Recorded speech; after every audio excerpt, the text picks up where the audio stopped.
Uh, no. You. Okay, that's right. If you have cardiomegaly, then it is a cardiogenic basis.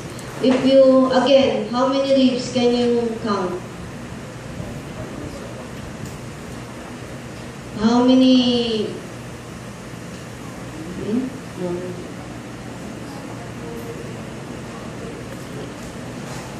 Do you think that this is taken in AP view, so your heart is magnified? It is still normal, the heart. That's why it's non-cardiogenic.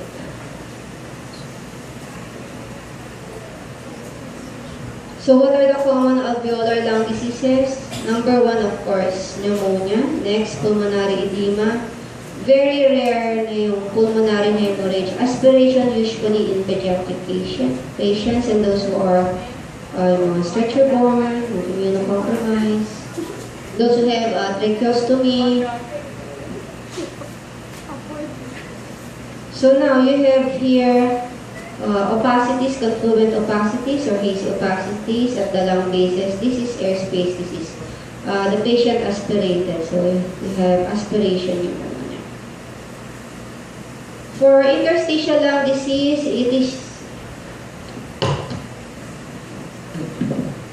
is usually discrete, inhomogeneous. No air bronchograms are present, and they may be made of lines, reticular or dots, nodular, or both reticulonodular. So this is an example of interstitial lung disease. It is discrete, inhomogeneous, and you can see that there is no air bronchogram. Sometimes we sign this as round pneumonia, but still you need to have, if you suspect from your clinical findings that you have TB, or for example you have primary CA, then we suggest CT scan with biopsy. And on the other side is your airspace, so you can already differentiate interstitial disease from airspace diseases. They are fluffy, distinct, homogeneous, and again, the air bronchograms. The linea are lucencies at the upper lobe. Now, what are the common interstitial lung diseases? Number one, primary cancer or secondary.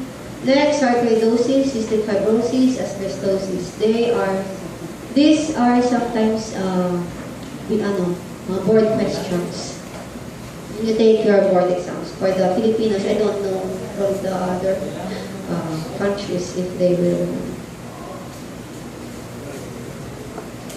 Now this is cystic fibrosis. You can see that it is interstitial. Now we have opacified heart, hemithorax. We have three causes. So first, atelectasis, that is the most common. Rare na nga yung pneumonectomy, no? Then next, we also have pleural effusion and pneumonia. Atelectasis, the opacified hemithorax from volume loss. There is shifting of your heart and the mediastinal structures toward the opacified hemithorax, like the previous radiogram. So like this one. So your lungs is atelectasis. There is homogeneous opacification of the right hemithorax. Your trachea is now deviated to the side of the homogeneous opacification or the atelectatic segment. Also your heart and mediastinal structures. And there is compensatory hyperrelation of your left lung. So atelectasis toward the side of the opacification. On the other hand, pleural effusion, again you have opacified hemithorax from massive or large pleural fluid or hemothorax, whatever. Then there is shifting of your heart and the major structures, now not towards but away from the side of the opacified hemithorax. So you can see here, take note of your trachea. Here. It is already towards the hyperaerated lung. and even your mediastinal structures. So the fluid here is pushing the mediastinal structures to the other side. So away, pagka-pleural effusion.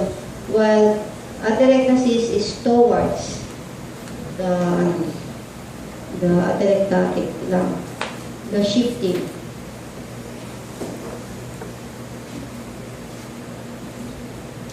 So, then the next is your pneumonia, wherein again you have opacified hemothorax, and this is in cases of consolidation.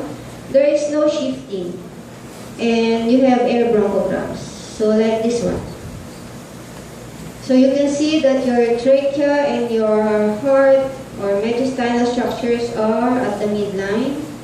You have compensatory hyperaeration of the right lung, but then the left hemithorax is opacified, but you can see air bronchogram. So this is pneumonia. Okay? So again, atelectasis towards away of massive pleural effusion, and pneumonia, no shifting. In cases of congestive heart failure, you have 4 reliable signs, the curly B lines.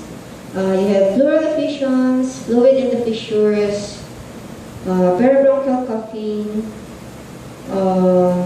not cardiomegaly, and not cephalization.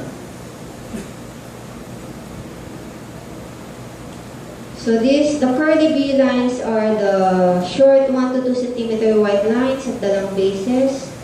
They are perpendicular to the pleural surface. So this represents distended interlobular septum. Sometimes also if you have CHF, you have pleural effusions at the lung, usually moderate, mild to moderate. And you can now see your minor fissure. There is thickening of the minor fissure. It can be due to fluid. So this is hairline. It may be seen normally, but they should be about as thin as a line drawn with a sharpened pencil. If you see them more like this now, you already have fluid. And you also have fluid in the walls of the bronchi. They sometimes numerous donut densities. Can you see from the back?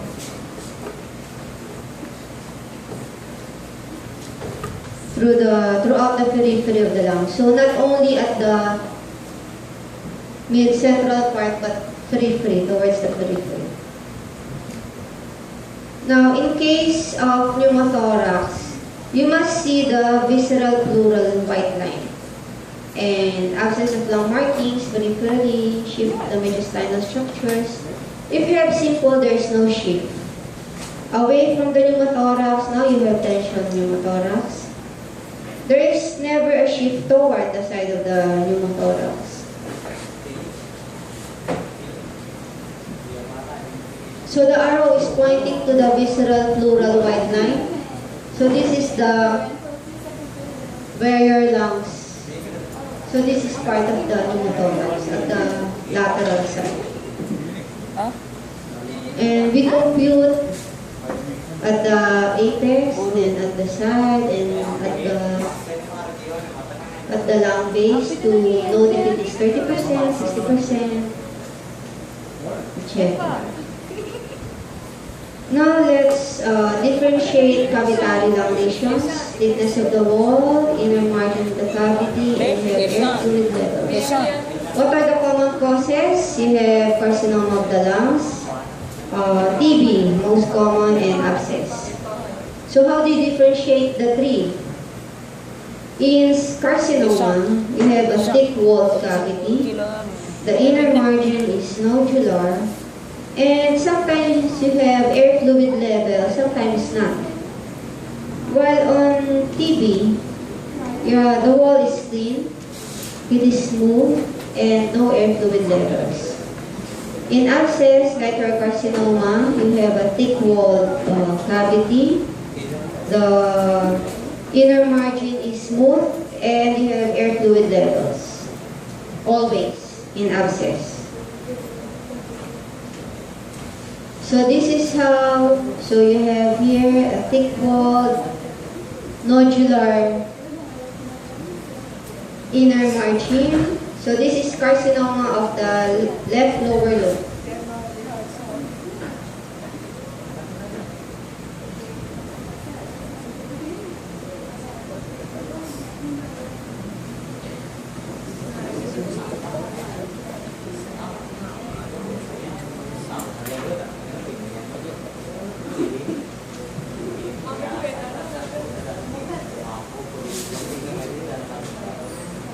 So this is the magnification. You have thick wall.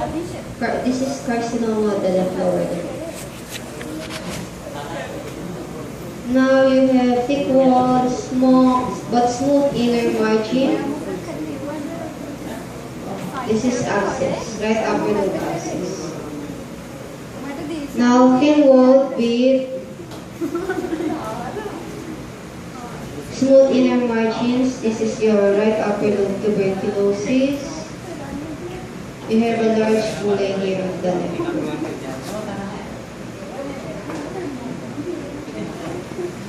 Okay.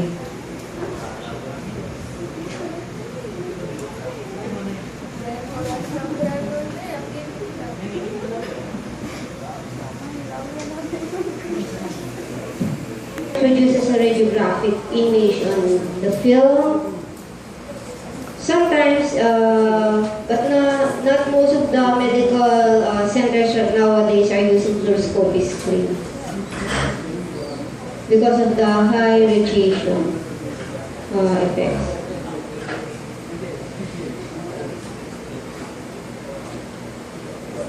So the uses, it observes the patient in various positions, and you can observe two halves of the diaphragm in cases of phrenic nerve paralysis. And what else? So in certain diseases like cardiac outline will show diminished pulsations, there will be paradoxical pulsations. Mostly this is the old cardiologists wants this. Outward motion is systole, inward motion is diastole. And sometimes you will see the calcifications of the mitral valve and the aortic valve, and the pericardial effusions, even the coronary artery calcifications. But now mostly MRA is the trend. So this exposes the patient, the radiologists, other health professionals to more radiation. That's why it's already considered an obsolete. Classic signs of the atelectasis, the direct, the segmental atelectasis, etc., etc. So just read your handouts. Ultrasound 2D echo usually done by the trained nurse, then the readings is already being done by the cardiologist. And CT scan indicated to assess bypass graft patency, myocardial diseases, myocardial masses, pericardial thickening or tumors, aortic diseases, and MRI naman for thoracic aortic diseases, and cardiac imaging. So parang combined na yung cardiopulmonary evaluation. What's your next subject? Example. Okay, that's why you're arranging. Okay, good luck. Next time we'll continue with the cardio. And I want you to see another chest, but I cannot locate it here.